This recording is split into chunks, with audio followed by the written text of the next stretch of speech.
नमस्कार, हिंद टीवी में आपका स्वागत है। उत्तर प्रदेश विधानसभा चुनाव में कांग्रेस इस बार पूरा जोर लगा रही है।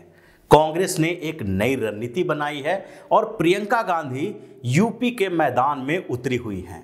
राहुल गांधी भी अब पंजाब से ज्यादा उत्तर प्रदेश में सक्रिय नजर आ रहे हैं। यानी कि कांग्रेस अब उत्तर प्रदेश पर विशेष ध्यान दे रही है। उसकी क्या रणनीति है, इसकी चर्चा हम आगे करेंगे, लेकिन सबसे पहले देख लें कि आखिरकार उत्तर प्रदेश इतना इंपॉर्टेंट कैसे हो गया, या फिर क्या कांग्रेस ने अपनी पूरी रणनीति बदल दी है जो उनके ऊपर थोपा जा रहा था। यानी हर बार हर चुनाव में उन्हें बलि का बकरा बनने के लिए उकसाया जाता था, उन पर दबाव डाला जा रहा था कांग्रेस के ऊपर कि मोदी विरोध के नाम पर जो वोट बंटता है वो विपक्षी पार्टी सब एकजुट हो जाएं और इस एकजुटता के लिए कांग्रेस को ही त्याग करना पड़ेगा, बलिदान देना पड़ेगा।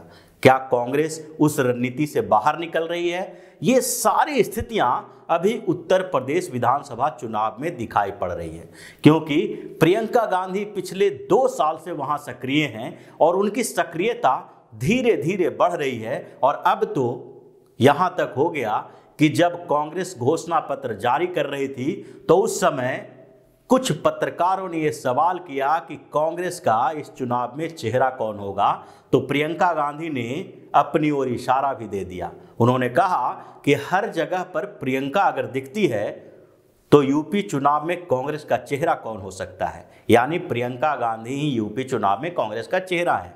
जिस तरह से योगी आदित्यनाथ सीएम कैंडिडेट के तौर पर घोषित कर दिए गए भाजपा की तरफ से, जिस तरह से समाजवादी पार्टी की ओर से अखिलेश यादव को सीएम कैंडिडेट बनाया जा रहा है, जिस तरह से दूसरी और पार्टियां हैं जो छोटी छोटी राजभर हो या निषाद पार्टी हो या फिर और छोटी छोटी दूसरी पार्टियां भी अपने बड़े नेता को आगे कर लेती है, उसी तरह कांग्रेस भी इस बार के चुनाव में प्रियंका गांधी को उत्तर प्रदेश का चेहरा बना चुकी है। अब ये पूरी रणनीति बदली क्यों? क्योंकि अभी तक कांग्रेस की स्थिति ऐसी हो गई थी कि हर जगह जहां जहां चुनाव हो रहे हैं वहां कांग्रेस को दरकिनार करने की कोशिश की जा रही है। राष्ट्रीय स्तर पर भी जो विपक्षी गठबंधन की बात हो रही है, विपक्षी एकता की बात हो रही है, वहां पर कांग्रेस को दरकिनार करने की कोशिश की जा रही है।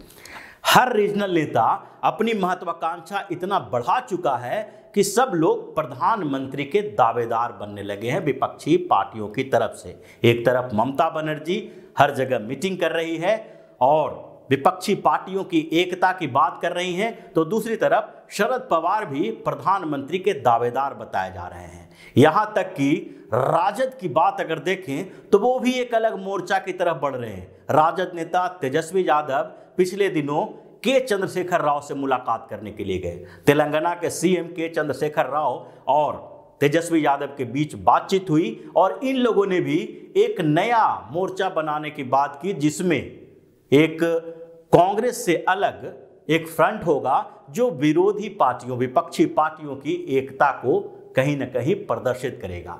तो ये सारी कवायद जो चल रही है उसमें कांग्रेस को बाहर का रास्ता दिखाया जा रहा है। लेकिन जब चुनाव की बात आती है तो हर जगह ये बताया जाता है कि अगर भारतीय जनता पार्टी को हराना है तो वहां के रीजनल पार्टी को सब सपोर्ट करे। पश्चिम बंगाल के चुनाव के समय भी ऐसा ही देखा गया, जब ममता बनर्जी सारी विपक्षी पार्टियों से अपील करती रही कि आप लोग हमें सहयोग करें ताकि भारतीय जनता पार्टी को यहां पर रोका जा सके। उन्होंने सीपीआई से भी, सीपीएम से भी, यानी वामपंथी पार्टियों से, कांग्रेस से, सबसे अपील की और कांग्रेस कहीं न कहीं पश्चिम बंगाल के चुनाव में लचर नजर आई।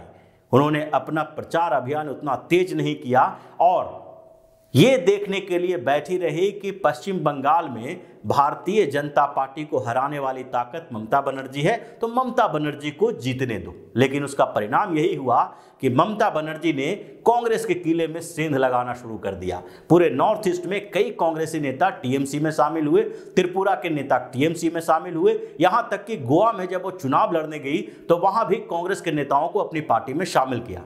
यहां तक कि उन्होंने दिल्ली में जो बैठकें की उसमें भी कांग्रेस को दरकिनार कर दिया।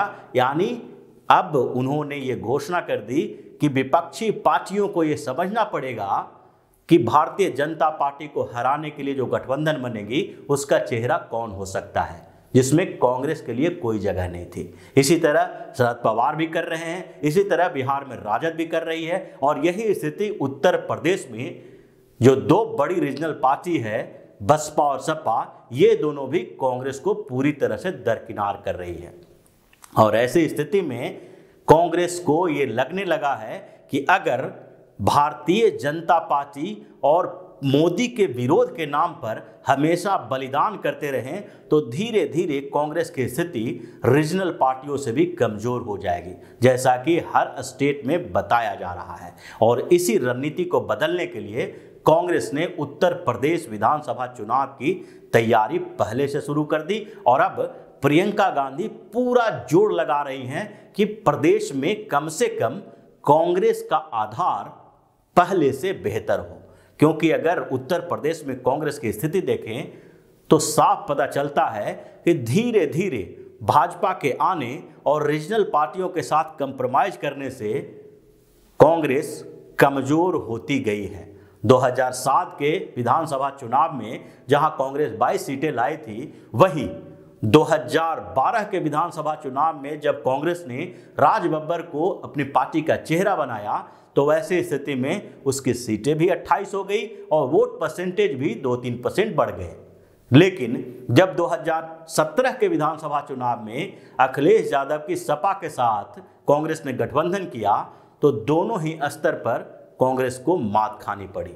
राहुल गांधी और समाजवादी पार्टी के नेता अखिलेश यादव के बीच गठबंधन तो हो गया, दोनों को बड़े जोर शोर से प्रचार किया गया, लेकिन वहां पर भी ये धारणा बनी रही कि अगर गठबंधन की सरकार बनेगी भी तो कांग्रेस की कोई भूमिका नहीं होगी। राहुल गांधी उत्तर प्रदेश जाएंगे नहीं और अखिलेश यादव ही सीएम बनेंगे। समाजवादी पार्टी का आधार बढ़ेगा और समाजवादी पार्टी की जो पहले की सरकार थी जिससे लोग नाराज थे, वही लोग ये समझने लगे कि अगर कांग्रेस को भी सपोर्ट करते हैं तो समाजवादी पार्टी को ही फायदा होने वाला है। इसलिए कांग्रेस के जो वोटर थे और जिन जगहों पर कांग्रेस ने चुनाव लड़ा था, उन जगहों पर भी उनके सपोर्टर, उनके परंपरागत वोटरों ने भी कांग्रेस के बदले भारतीय जनता पार्टी को वोट दिया। और ये रणनीति कांग्रेस के अंदर बनी, इस पर विश्लेषण हुआ। उसके बाद इन लोगों ने एक नए रास्ते अपनाए और इसी का परिणाम था कि उत्तर प्रदेश में भी कांग्रेस को सपा और बसपा दोनों ने इतना कमजोर समझ लिया कि 2019 के लोकसभा चुनाव में उसके साथ गठबंधन करने के लिए तैयार नहीं हुई। और अब फिर से वही स्थिति आ गई है। 2017 के बाद 2022 के विधानसभा चुनाव में कांग्रेस ने रणनीति बदल ली है। कांग्रेस को अब लगने लगा है कि हर जगह जहां भी चुनाव होगा वहां अब रीजनल पार्टियों के साथ इस आधार पर समझौता नहीं किया जा सकता है कि भारतीय जनता पार्टी को हराना है, और हराने के लिए वहां की क्षेत्रीय पार्टी मजबूत स्थिति में है तो कांग्रेस को इसके लिए त्याग करना पड़ेगा। इसकी शुरुआत इस समय हो रहे 5 राज्यों के विधानसभा चुनाव से कर दी गई है और उत्तर प्रदेश इसका एक सबसे बड़ा उदाहरण है, क्योंकि 2017 के चुनाव में कांग्रेस को केवल 7 सीटें मिली थी और वो 7 सीटें जो मिली थी वो उससे पहले के 2012 के चुनाव से 21 सीटें कम थी। वोट परसेंटेज भी 5% कम हो गया था। तो कांग्रेस को ये लगने लगा कि अब वहां पर आधार बढ़ाना जरूरी है, क्योंकि लखनऊ के रास्ते ही दिल्ली की सत्ता की कुर्सी तक पहुंचने का तरीका तय होता है, रास्ता तय होता है। इसलिए प्रियंका गांधी की रणनीति यही है कि उत्तर प्रदेश में अपना आधार बढ़ाया जाए। उनके परंपरागत वोट जो अब उनसे खिसक गए हैं उनको फिर वापस लाने की रणनीति पर काम करना जरूरी है। एक तरफ जो उनके परंपरागत वोटर में सवर्ण आते हैं उत्तर प्रदेश के, वो भी अब भारतीय जनता पार्टी के साथ चले गए हैं, तो दूसरे तरफ मुस्लिम वोट जिनका मुसलमानों का भरोसा कांग्रेस के ऊपर दशकों से रहा है, वो भी अब समाजवादी पार्टी और बसपा की तरफ बढ़ गए हैं, क्योंकि मुस्लिमों को लगता है कि उत्तर प्रदेश में भाजपा को टक्कर देने वाले पार्टी बसपा और सपा है, न कि कांग्रेस। इसलिए ज्यादातर जगहों पर सपा को मुसलमानों का समर्थन मिलता है, तो कुछ जगहों पर बसपा भी, जहां भाजपा को टक्कर देने वाली स्थिति में रहती है, मुस्लिमों का समर्थन ले पाती है। तो ऐसी स्थिति में कांग्रेस के सामने दो बड़ी चुनौती है, अपने परंपरागत यानी सवर्ण और दूसरे तरफ मुस्लिम वोट को अपने साथ लाने के लिए विश्वास दिलाना पड़ेगा कि अब कांग्रेस उत्तर प्रदेश में पूरे जोर शोर से चुनाव लड़ रही है और उसका आधार धीरे धीरे बढ़ रहा है। तो अब जो इस चुनाव में 403 सीटों पर कांग्रेस उम्मीदवार उतार रही है, जिसकी चर्चा हो रही है, घोषणा पत्र में बड़े बड़े वादे किए जा रहे हैं और प्रियंका गांधी अति सक्रिय हो गई हैं, तो ऐसी स्थिति में कांग्रेस का आधार थोड़ा बढ़ेगा और सीटें भी थोड़ी बहुत ज्यादा ही आ सकती है, कम नहीं आएगी। तो ऐसी स्थिति में जब प्रियंका गांधी की ये रणनीति सफल होगी तो 2024 के लोकसभा चुनाव से पहले या फिर अलग राज्यों में जो चुनाव हो रहे हैं, हिमाचल प्रदेश में चुनाव होने हैं इसी साल, उसके बाद गुजरात में चुनाव होने हैं, तो इन जगहों पर भी जो रीजनल पार्टी है वो कांग्रेस के साथ जुड़ने में और कांग्रेस के साथ गठबंधन करने में उसकी मजबूत स्थिति का हवाला देगी, न कि ये बताने की कोशिश करेगी कि कांग्रेस अब इतना कमजोर हो गई है कि मोदी विरोध के नाम पर उन्हीं से त्याग करने की बात कही जाए। तो पूरा जो कांग्रेस अभी जो रणनीति पर चल रहा है, उस रणनीति का लब्बो लुबाब यही है कि अब वो मोदी विरोध के नाम पर बलिदान नहीं करेगी और हर राज्यों में मजबूती से चुनाव लड़ेगी, ताकि अगले लोकसभा चुनाव से पहले कांग्रेस उस स्थिति में आ जाए कि उनके साथ गठबंधन करने के लिए रीजनल पार्टियों को सम्मानजनक सीटें देने की जरूरत महसूस हो और कांग्रेस को यूपीए में या विरोधी पार्टियों के गठबंधन का एक चेहरा मानने के लिए तैयार हो जाए।